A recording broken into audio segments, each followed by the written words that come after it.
Il faut que nous, chefs d'État africains, nous arrêtons de nous comporter donc en marionnettes qui dansent à chaque fois que les impérialistes tirent sur les ficelles. Les questions que mes générations se posent sont les suivantes, si je peux me résumer.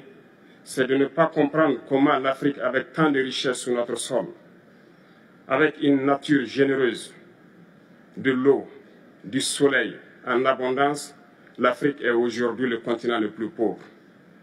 L'Afrique est un continent affamé. Et comment se fait-il que les chefs d'État traversent donc le monde à mendier? Voici des questions que nous nous posons et que nous n'avons pas de réponse jusque-là. Nous avons l'occasion de tisser de nouvelles relations. Et j'espère que ces relations puissent être les meilleures pour donner un meilleur avenir à nos peuples.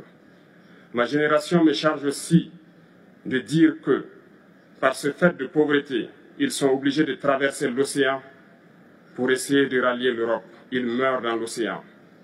Mais que prochainement, ils n'iront pas traverser parce qu'ils viendront devant nos palais pour chercher leur pitance quotidienne.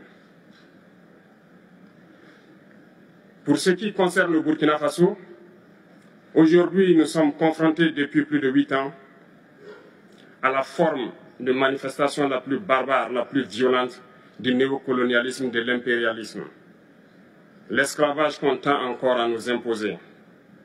Nos dévanciers nous ont bien appris une chose. L'esclave qui n'est pas capable d'assumer sa révolte ne mérite pas que l'on s'apitoie sur son sort. Nous ne nous apitoyons pas sur nos sorts, on ne demande pas que quelqu'un s'apitoie sur notre sort. Le peuple burkinabé a décidé de lutter contre l'île terroriste en mesure de relancer son développement.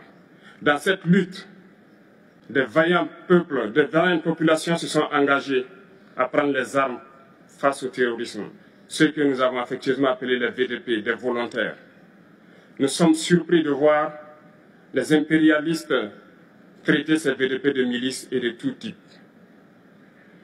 C'est décevant, parce qu'en Europe, lorsque des peuples prennent les armes pour défendre leur patrie, on les traite de patriotes.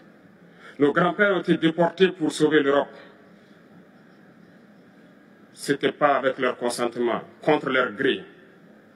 Et bien au retour, on se rappelle bien qu'à Tiaroy, lorsqu'ils ont voulu revendiquer leurs droits élémentaires, ils ont été massacrés. Cela ne fait rien donc.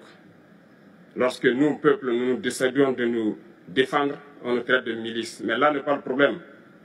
Ce qui est le problème, c'est de voir des chefs d'État africains qui n'apportent rien à ces peuples qui se battent, mais qui chantent la même chose que les impérialistes en nous traitant de milices, en nous traitant donc d'hommes qui ne respectent pas les droits de l'homme.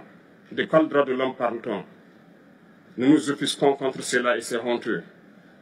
Il faut que nous, chefs d'État africains, nous arrêtons de nous comporter donc en marionnettes qui dansent à chaque fois que les impérialistes tirent sur les ficelles. Hier, le président Vladimir Poutine a annoncé donc l'envoi de céréales en Afrique. Nous sommes bien contents. Nous lui disons merci pour cela.